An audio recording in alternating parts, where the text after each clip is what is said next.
राम, शंखनाद में आपका स्वागत है। उद्धव ठाकरे के लिए महाविकास अघाड़ी एक गैस चैम्बर बन गया है। ऐसा गैस चैम्बर जिसमें कांग्रेस और शरद पवार आए दिन नई नई गैस डालते रहते हैं और उद्धव ठाकरे उससे बचने के लिए नए नए मास्क यानी मुखौटे इस्तेमाल करते हैं। जैसे अघाड़ी में सब ठीक चल रहा है, अघाड़ी में सीटों की कोई समस्या नहीं है, हमारा समझौता हो जाएगा, मुझे सीएम पद नहीं चाहिए, हमारा हिंदुत्व अलग है, हम तुष्टीकरण नहीं कर रहे हैं। इस तरह के कई मुखौटे वो अख्तियार करते हैं ताकि उनकी इज्जत बच जाए। लेकिन उद्धव ठाकरे कांग्रेस और शरद पवार के बीच फंस गए हैं। गठबंधन में उनके सामने रोज नई चुनौतियां पेश की जाती हैं। सीएम का चेहरा, सीटों का बंटवारा कम था कि अब असदुद्दीन ओवैसी नाम की चुनौती भी उद्धव ठाकरे के लिए ले आई गई।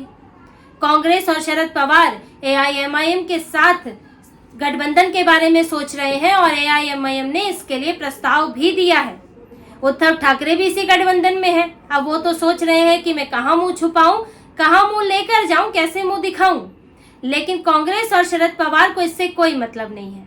उन्हें चाहिए कि मुस्लिम वोट एकजुट रहे और उसके लिए चाहे किसी से भी गठबंधन करना पड़े वो कर लेंगे, क्योंकि महाराष्ट्र किसी भी हालत में जीतना चाहते हैं। और इसीलिए एआईएमआईएम ने भी अपनी तरफ से एक प्रस्ताव भेजा है। 28 सीटों पर एक प्रस्ताव भेजा गया है और वो प्रस्ताव कांग्रेस और शरद पवार को ही भेजा है, जबकि अघाड़ी में उद्धव ठाकरे भी है, लेकिन शरद पवार और कांग्रेस को भेजा गया है।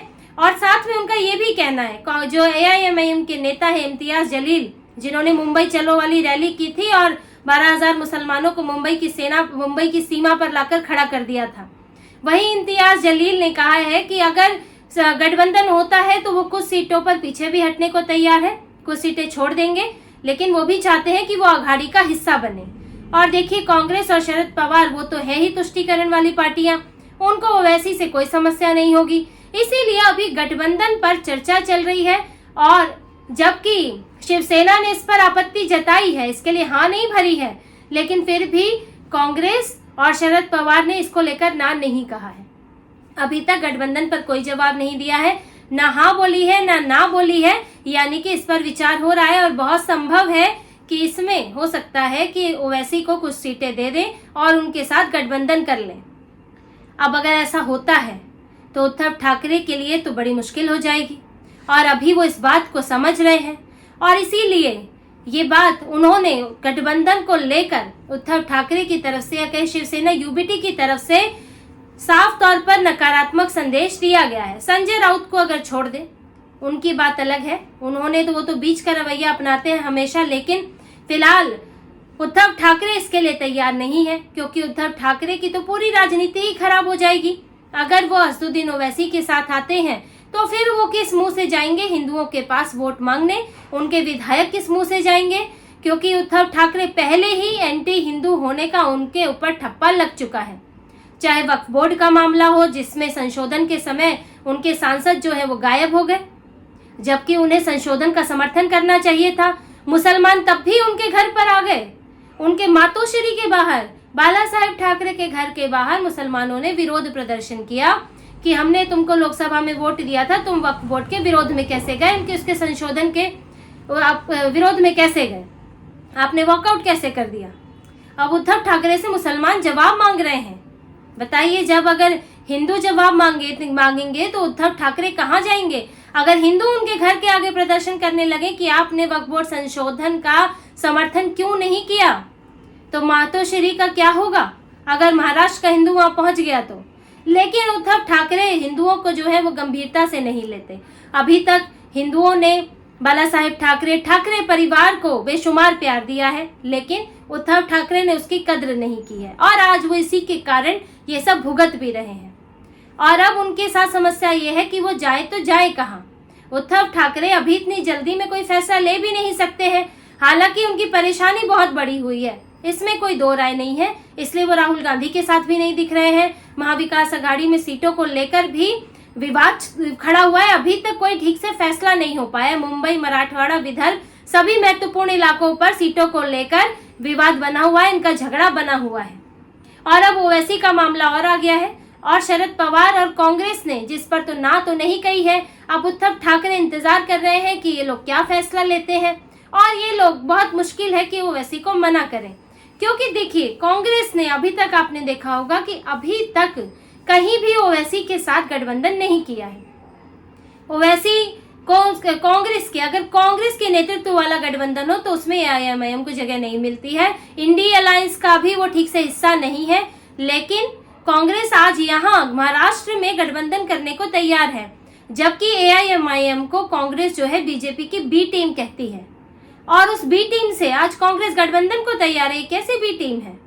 तो यानी कि कांग्रेस इस बार महाराष्ट्र में कोई भी मौका नहीं छोड़ना चाहती और साथ ही उद्धव ठाकरे को दबाव में लाने के लिए हर तरह का काम करना चाहती है। अब उद्धव ठाकरे किस किस बात पर कहेंगे कि ये मत करो? वो सीएम चेहरे की बात करते हैं तो ये कहते हैं सीटों पे समझौता करो, सीटों पर समझौते से इनकार करते हैं तो अब ये ओवैसी ले आए। अब उद्धव कहेंगे कि नहीं भाई ओवैसी को मत लो गठबंधन में, तो कांग्रेस कहेगी कि ठीक है भाई आप सीएम चेहरे को आप छोड़ दीजिए और आप सीटों का समझौता कर लीजिए, आप मुंबई की सीटें छोड़ दीजिए, आप विदर्भ की सीटें छोड़ दीजिए। तो उद्धव ठाकरे अब क्या करें, क्योंकि कांग्रेस और शरद पवार मिलकर एक के बाद एक उनके सामने चुनौतियां रख रहे हैं। लेकिन उद्धव ठाकरे ओवैसी के साथ गठबंधन के लिए तो तैयार नहीं हो सकते, ये तो उनकी पूरी राजनीति से बिखर जाएगी और इसीलिए उनको प्रस्ताव नहीं दिया गया है। प्रस्ताव कांग्रेस और शरद पवार को दिया गया है। हालांकि संजय राउत हो सकता है बैकडोर से उनसे कुछ बात चल रही हो, क्योंकि संजय राउत तो बीच की स्थिति में रहते हैं। उन्होंने इसको लेकर भी यही कहा कि वो शरद पवार से बात करेंगे। ओवैसी के साथ गठबंधन को अगर चर्चा चल रही है तो वो शरद पवार से बात करेंगे। गठबंधन में वैसे ही बहुत से दल हैं, तो अब किसी नए दल के लिए जगह नहीं है। अब आप ये देखिए कि संजय राउत ने ये बात कही, ये नहीं कहा कि हम इस तरह की कट्टर पार्टी से समझौता नहीं करने वाले हैं, हम गठबंधन नहीं करने वाले हैं। वो ये भी कह सकते थे, वो ये कह सकते थे कि विचारधारा से हम इनकी विचारधारा से सहमत नहीं है और हम इनसे गठबंधन नहीं करेंगे। कट्टर मुस्लिम पार्टी है और उसके साथ ढुलमुल रवैया अपनाया संजय राउत ने बयान देते हुए। तो ऐसे में ये तो नहीं कह सकते कि संजय राउत से बातचीत नहीं चल रही होगी, लेकिन बड़ा मुश्किल है कि उद्धव ठाकरे ओवैसी के साथ आना चाहें और भले ही शरद पवार अपनी सीटों में से कुछ हिस्सा दे दे, कांग्रेस अपनी सीटों में से कुछ हिस्सा दे दे, लेकिन बात तो वही है, होंगे तो अघाड़ी का हिस्सा। आखिर उद्धव ठाकरे उनके नेता कैसे बोलेंगे उन सीटों पर एआईएमआईएम के खिलाफ जहां पर एआईएमआईएम ने समझौता किया हुआ है शरद पवार से। दरअसल उद्धव ठाकरे की स्थिति खराब होती जा रही है। उनका हिंदू वोट बेस सबसे पहले कम हुआ, उनकी एंटी हिंदू छवि बनी। वक्फ बोर्ड का मामला सामने है, तिरुपति के लड्डुओं पर इतना बड़ा मामला हुआ, उद्धव ठाकरे के मुंह से कुछ नहीं निकला। मुंबई चलो रैली हुई, मुंबई को घेर लिया गया, मुसलमानों की भीड़ लाकर खड़ी कर दी गई, लेकिन उद्धव ठाकरे मातोश्री में बैठे रहे। तो उनकी छवि बहुत खराब है और वो ये अगर एआईएमआईएम से समझौता होता है तो उसमें एक डेंट और लग जाएगा और ये बहुत बड़ा डेंट होगा। उद्धव ठाकरे भले ही उनके बेटे अपनी सीट से भले ही जीत जाएं, लेकिन उनके विधायक किस मुंह से लोगों के पास जाएंगे जब वो एआईएमआईएम से ही समझौता कर लेंगे? आप हिंदुत्व की बात कैसे करेंगे? इसीलिए उद्धव ठाकरे अब कोशिश ये कर रहे हैं, उनकी कोशिश तो ये है कि एआईएमआईएम से समझौता ना हो, साथ ही जो उनकी एंटी हिंदू छवि बनी है वो ये भी कोशिश में लगे हैं कि वो छवि थोड़ी कम हो।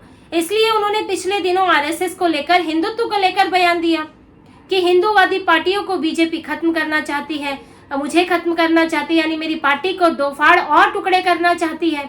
इस तरह के उन्होंने आरएसएस से गुहार लगाई कि बीजेपी को समझाए कि आप चाहते हैं कि हिंदूवादी पार्टी टूट जाए। यानी कि उद्धव ठाकरे बार बार खुद को हिंदूवादी पार्टी कह रहे हैं, आरएसएस के समर्थक खुद को बता रहे हैं, ताकि हिंदुओं के बीच जो उनकी छवि बनी है वो बदले और लोगों को लगे कि उद्धव ठाकरे जो है वो अभी भी हिंदुओं की बात करते हैं, हिंदुओं के हित में सोचते हैं। लेकिन अगर जो समझौता हो गया, वो अगर गठबंधन हो गया एआईएमआईएम से, तो उद्धव ठाकरे ये भी नहीं कह पाएंगे, क्योंकि फिर वो तो प्रत्यक्ष होगा। प्रत्यक्ष को प्रमाण की क्या जरूरत होगी कि अगर आप बैठे हुए हैं ओवैसी की गोदी में या ओवैसी को अपनी गोद में बैठा रखा है, फिर आप किस मुंह से हिंदुओं की बात करेंगे? ये तो वो पार्टी है जिसकी रैली में सरतन से जुदा के नारे लग रहे हैं। अब किसका सरतन से जुदा करना चाह रहे हैं ये समझना मुश्किल नहीं है। तो उद्धव ठाकरे फिलहाल बुरी स्थिति में है और फंसे हुए हैं। उनके लिए हर बार एक चुनौती आती है शरद पवार और कांग्रेस से, और इसीलिए अब वो बहुत सी चीजें वो सोच भी रहे हैं कि आगे उनके पास क्या विकल्प बचते हैं। अभी मौजूदा स्थिति में सीटों पर क्या होता है, सीएम चेहरे को लेकर क्या होता है, साथ ही अभी ओवैसी को लेकर क्या होता है, तो ये सारे घटनाक्रम अब उद्धव ठाकरे, उनके सलाहकार कम से कम इस पर बात कर रहे हैं, क्योंकि राहुल गांधी की रैली में ना आना, 3 बार इग्नोर करना, ये छोटी मोटी बात नहीं है। गठबंधन के लिए उद्धव ठाकरे बार बार अपनी नाराजगी दिखा रहे हैं। और देखिए, हो सकता है क्योंकि यही छोटे छोटे झगड़े होते हैं जो बड़े भी बनते हैं। अगर कोई कॉम्प्रोमाइज कांग्रेस और पवार की तरफ से नहीं होता है तो उद्धव ठाकरे के लिए तो फिर ये रहना मतलब हर तरह से अपनी नाक कटवाना होगा। ऐसे में वो भी विचार कर रहे हैं, तो संभव है कि महाराष्ट्र चुनाव आने से पहले अगर बहुत ही प्रतिकूल स्थिति होती है तो फिर उद्धव ठाकरे और ये महाविकास आघाड़ी, महायुति के बीच में कोई नए समीकरण बन जाए, कोई नई स्थितियां देखने को मिले। ये चुनाव से अभी तो सीटों का बंटवारा चल रहा है और चुनाव की घोषणा नहीं हुई है, लेकिन चुनाव आते आते कुछ नए समीकरण, कुछ बदलाव देखने को मिल सकते हैं। तो इसी तरह की और खबरें और विश्लेषण आपके लिए लाते रहेंगे। हमसे जुड़े रहिए, सब्सक्राइब कीजिए, कमेंट कीजिए। बहुत बहुत धन्यवाद। जय श्री राम।